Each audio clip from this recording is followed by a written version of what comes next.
ಶ್ರೀಮಾತ್ರೇ ನಮಃ. ಎಲ್ಲರಿಗೂ ನಮಸ್ಕಾರಗಳು. ಇಂದು ನಾವು ಕನ್ಯಾ ರಾಶಿಯವರ ಬಗ್ಗೆ ತಿಳಿದುಕೊಳ್ಳೋಣ. ಕನ್ಯಾ ರಾಶಿಯವರೇ, ಇಂದು ಜುಲೈ 11 ಶನಿವಾರದಂದು ಗ್ರಹಗಳ ಪ್ರಭಾವದಿಂದ ಸಂಭವಿಸಬಹುದಾದ ಪ್ರಮುಖ ಬೆಳವಣಿಗೆಗಳ ಬಗ್ಗೆ ತಿಳಿದುಕೊಳ್ಳೋಣ. ನೀವು ಮೊದಲ ಬಾರಿಗೆ ನಮ್ಮ ಚಾನಲ್ಗೆ ಬಂದಿದ್ದರೆ ಚಾನಲನ್ನು ಸಬ್ಸ್ಕ್ರೈಬ್ ಮಾಡಿ, ವಿಡಿಯೋ ಇಷ್ಟವಾದರೆ ಲೈಕ್ ಮಾಡಿ, ನಿಮ್ಮ ಸ್ನೇಹಿತರೊಂದಿಗೆ ಹಂಚಿಕೊಳ್ಳಿ. ಈ ವಿಡಿಯೋವನ್ನು ಕೊನೆಯವರೆಗೂ ತಪ್ಪದೇ ನೋಡಿ, ಏಕೆಂದರೆ ಕೊನೆಯಲ್ಲಿ ನಿಮ್ಮ ಅದೃಷ್ಟವನ್ನು ಇನ್ನಷ್ಟು ಬಲಪಡಿಸಬಹುದಾದ ಕೆಲವು ಆಧ್ಯಾತ್ಮಿಕ ಪರಿಹಾರಗಳನ್ನು ಹಂಚಿಕೊಳ್ಳುತ್ತೇನೆ. ಈ ಅವಧಿಯಲ್ಲಿ ನಿಮ್ಮ ಜೀವನದಲ್ಲಿ ಕೆಲವು ಹೊಸ ಬದಲಾವಣೆಗಳು ಕಾಣಿಸಿಕೊಳ್ಳಬಹುದು. ಇತ್ತೀಚಿನ ದಿನಗಳಲ್ಲಿ ಮನಸ್ಸಿನಲ್ಲಿ ಇದ್ದ ಗೊಂದಲ ನಿಧಾನವಾಗಿ ಕಡಿಮೆಯಾಗಬಹುದು. ಬಹಳ ದಿನಗಳಿಂದ ನಿಂತಿದ್ದ ಕೆಲಸಗಳು ಮತ್ತೆ ಚಲನೆ ಪಡೆಯುವ ಸಾಧ್ಯತೆ ಇದೆ. ಇದರಿಂದ ನಿಮ್ಮ ಆತ್ಮವಿಶ್ವಾಸವು ಹೆಚ್ಚಾಗುತ್ತದೆ. ಕೆಲವರಿಗೆ ಈ 4 ದಿನಗಳಲ್ಲಿ ಒಂದು ವಿಚಿತ್ರವಾದ ಆಂತರಿಕ ಶಾಂತಿ ಅನುಭವವಾಗಬಹುದು. ಯಾವುದೇ ಕಾರಣವಿಲ್ಲದೆ ಮನಸ್ಸಿಗೆ ನೆಮ್ಮದಿ ಸಿಗುತ್ತಿರುವಂತೆ ಭಾಸವಾಗಬಹುದು. ಇದು ನಿಮ್ಮ ಸಕಾರಾತ್ಮಕ ಚಿಂತನೆ ಹೆಚ್ಚಾಗುತ್ತಿರುವ ಸಂಕೇತವಾಗಿರಬಹುದು. ಆದ್ದರಿಂದ ಈ ಸಮಯದಲ್ಲಿ ನಕಾರಾತ್ಮಕ ಆಲೋಚನೆಗಳಿಗೆ ಅವಕಾಶ ಕೊಡಬೇಡಿ. ನಿಮ್ಮ ಸುತ್ತಮುತ್ತ ಇರುವ ಪ್ರತಿಯೊಬ್ಬರು ನಿಮ್ಮ ಹಿತೈಷಿಗಳೇ ಎಂದು ಅತಿಯಾದ ನಂಬಿಕೆ ಇಡಬೇಡಿ.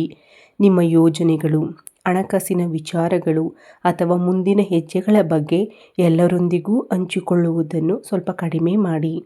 ಕೆಲವರು ನಿಮ್ಮ ಪ್ರಗತಿಯನ್ನು ನೋಡಿ ಅಸೂಯೆ ಪಡಬಹುದು. ಆದ್ದರಿಂದ ವಿವೇಕದಿಂದ ನಡೆದುಕೊಳ್ಳುವುದು ಉತ್ತಮ. ಉದ್ಯೋಗದಲ್ಲಿರುವವರಿಗೆ ಈ ದಿನಗಳಲ್ಲಿ ಹೊಸ ಜವಾಬ್ದಾರಿ ಅಥವಾ ಮೆಚ್ಚುಗೆ ದೊರೆಯುವ ಸಾಧ್ಯತೆ ಇದೆ. ಮೇಲಧಿಕಾರಿಗಳ ಗಮನ ನಿಮ್ಮ ಕೆಲಸದ ಕಡೆ ಸೆಳೆಯಬಹುದು.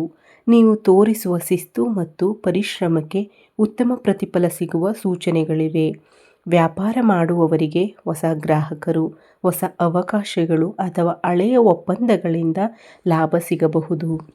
ಆದರೆ ಯಾವುದೇ ದಾಖಲೆಗಳಿಗೆ ಸಹಿ ಮಾಡುವ ಮುನ್ನ ಸಂಪೂರ್ಣವಾಗಿ ಪರಿಶೀಲಿಸಿ. ಹಣಕಾಸಿನ ವ್ಯವಹಾರಗಳಲ್ಲಿ ಆತುರ ಬೇಡ. ಸಾಮಾಜಿಕ ಜಾಲತಾಣ, ಯೂಟ್ಯೂಬ್, ಡಿಜಿಟಲ್ ಕ್ಷೇತ್ರ ಅಥವಾ ಆನ್ಲೈನ್ ಕೆಲಸ ಮಾಡುವವರಿಗೆ ಇದು ಅನುಕೂಲಕರ ಸಮಯವಾಗಬಹುದು. ನಿಮ್ಮ ಪ್ರತಿಭೆಗೆ ಹೆಚ್ಚು ಜನರ ಗಮನ ಸಿಗುವ ಸಾಧ್ಯತೆ ಇದೆ.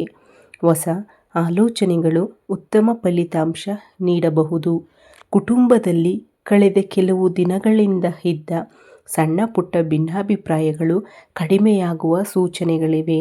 ಹಿರಿಯರ ಸಲಹೆಯನ್ನು ಗೌರವಿಸಿದರೆ ಮನೆಯ ವಾತಾವರಣ ಇನ್ನಷ್ಟು ಉತ್ತಮವಾಗುತ್ತದೆ. ಕುಟುಂಬದವರೊಂದಿಗೆ ಸಮಯ ಕಳೆಯುವುದು ನಿಮಗೆ ಸಂತೋಷವನ್ನು ನೀಡುತ್ತದೆ. ಪ್ರೇಮ ಸಂಬಂಧದಲ್ಲಿರುವವರು ಪರಸ್ಪರ ನಂಬಿಕೆಯನ್ನು ಉಳಿಸಿಕೊಳ್ಳಬೇಕು. ಅನುಮಾನ ಅಥವಾ ತಪ್ಪು ಅರ್ಥೈಸಿಕೊಳ್ಳುವಿಕೆ ಸಂಬಂಧಕ್ಕೆ ಹಾನಿ ಮಾಡಬಹುದು. ಶಾಂತವಾಗಿ ಮಾತನಾಡಿದರೆ ಸಮಸ್ಯೆಗಳು ಸುಲಭವಾಗಿ ಪರಿಹಾರವಾಗುತ್ತವೆ. ಆರೋಗ್ಯದ ವಿಚಾರದಲ್ಲಿ ಅಲಕ್ಷ್ಯ ಬೇಡ. ವಿಶ್ರಾಂತಿ, ಸರಿಯಾದ ಆಹಾರ ಮತ್ತು ನೀರಿನ ಸೇವನೆಗೆ ಗಮನ ಕೊಡಿ. ಸಣ್ಣ ಸಮಸ್ಯೆಗಳನ್ನು ನಿರ್ಲಕ್ಷಿಸಬೇಡಿ. ಸಮಯಕ್ಕೆ ಸರಿಯಾಗಿ ಚಿಕಿತ್ಸೆ ಅಥವಾ ವೈದ್ಯರ ಸಲಹೆ ಪಡೆಯುವುದು ಉತ್ತಮ. ಈ ದಿನದಲ್ಲಿ ನೀವು ಮಾಡುವ ಒಳ್ಳೆಯ ಕೆಲಸಗಳು ನಿಮ್ಮ ಮನಸ್ಸಿಗೆ ತೃಪ್ತಿ ನೀಡುತ್ತವೆ. ಸಾಧ್ಯವಾದರೆ ಬಡವರಿಗೆ ಅನ್ನದಾನ ಮಾಡಿ. ವಿದ್ಯಾರ್ಥಿಗಳಿಗೆ ಪುಸ್ತಕ ಅಥವಾ ಪೆನ್ನುಗಳನ್ನು ದಾನ ಮಾಡಿ. ಹಿರಿಯರನ್ನು ಗೌರವಿಸಿ. ಇಂತಹ ಕಾರ್ಯಗಳು ಜೀವನದಲ್ಲಿ ಸಕಾರಾತ್ಮಕತೆಯನ್ನು ಹೆಚ್ಚಿಸುತ್ತವೆ. ನಿಮ್ಮ ಜೀವನದಲ್ಲಿ ಬಹಳ ದಿನಗಳಿಂದ ಕಾಯುತ್ತಿದ್ದ ಒಂದು ಶುಭ ಸುದ್ದಿ ಈ ಅವಧಿಯಲ್ಲಿ ಕೇಳುವ ಸಾಧ್ಯತೆ ಇದೆ. ಅದು ಉದ್ಯೋಗ, ವ್ಯವಹಾರ, ಹಣಕಾಸು ಅಥವಾ ಕುಟುಂಬಕ್ಕೆ ಸಂಬಂಧಿಸಿರಬಹುದು. ಆದರೂ ಯಾವುದೇ ಫಲಿತಾಂಶ ಬಂದರೂ ಸಮತೋಲನ ಕಾಪಾಡಿಕೊಳ್ಳಿ. ಹಣದ ವಿಷಯದಲ್ಲಿ ಅನಗತ್ಯ ಖರ್ಚು ತಪ್ಪಿಸಿ. ಅಗತ್ಯವಿರುವ ಕಡೆ ಮಾತ್ರ ಹಣ ಬಳಸಿ. ಹೂಡಿಕೆ ಮಾಡಲು ಯೋಚಿಸುತ್ತಿದ್ದರೆ ಅನುಭವಿಗಳ ಸಲಹೆ ಪಡೆಯುವುದು ಉತ್ತಮ. ಈ ದಿನದಲ್ಲಿ ನಿಮ್ಮ ಅಂತಃಪ್ರಜ್ಞೆ ಬಲವಾಗಿರುತ್ತದೆ. ಮನಸ್ಸು ಹೇಳುವ ಒಳ್ಳೆಯ ವಿಚಾರಗಳನ್ನು ಗಮನಿಸಿ. ಆದರೆ ಯಾವುದೇ ನಿರ್ಧಾರಗಳನ್ನು ಭಾವನೆಗಳ ಆಧಾರದ ಮೇಲೆ ಮಾತ್ರ ತೆಗೆದುಕೊಳ್ಳಬೇಡಿ. ವಿಚಾರ ಮಾಡಿ ನಂತರ ಮುಂದುವರಿಯಿರಿ. ನಿಮ್ಮ ಜೀವನದಲ್ಲಿ ಕೆಲವರು ಹೊಸದಾಗಿ ಪ್ರವೇಶಿಸಬಹುದು. ಅವರು ಮುಂದಿನ ದಿನಗಳಲ್ಲಿ ಒಳ್ಳೆಯ ಸ್ನೇಹಿತರಾಗಬಹುದು ಅಥವಾ ನಿಮ್ಮ ಬೆಳವಣಿಗೆಗೆ ಸಹಾಯ ಮಾಡುವವರಾಗಬಹುದು. ಆದ್ದರಿಂದ ಎಲ್ಲರೊಂದಿಗೆ ಗೌರವದಿಂದ ನಡೆದುಕೊಳ್ಳಿ. ಆಧ್ಯಾತ್ಮಿಕ ದೃಷ್ಟಿಯಿಂದ ಈ ಸಮಯ ಉತ್ತಮವಾಗಿದೆ. ಪ್ರತಿದಿನ ಬೆಳಿಗ್ಗೆ ಸೂರ್ಯನಿಗೆ ನಮಸ್ಕಾರ ಮಾಡಿ. ಓಂ ನಮೋ ಭಗವತೆ ವಾಸುದೇವಾಯ ಎಂಬ ಮಂತ್ರವನ್ನು 108 ಬಾರಿ ಜಪಿಸುವುದು ಮನಸ್ಸಿಗೆ ಶಾಂತಿ ನೀಡುತ್ತದೆ. ದುರ್ಗಾದೇವಿಯ ಆರಾಧನೆ ಅಥವಾ ವಿಷ್ಣು ದೇವರ ಪ್ರಾರ್ಥನೆ ಮಾಡುವುದರಿಂದ ಭಕ್ತಿ ಮತ್ತು ಧೈರ್ಯ ಹೆಚ್ಚುತ್ತದೆ ಎಂಬ ನಂಬಿಕೆ ಇದೆ. ಸಾಧ್ಯವಾದರೆ ಹತ್ತಿರದ ದೇವಾಲಯಕ್ಕೆ ಭೇಟಿ ನೀಡಿ. ದೇವರಿಗೆ ಕೆಂಪು ಹೂವು ಅಥವಾ ನಿಮ್ಮ ಶಕ್ತಿಗೆ ತಕ್ಕ ನೈವೇದ್ಯವನ್ನು ಅರ್ಪಿಸಿ.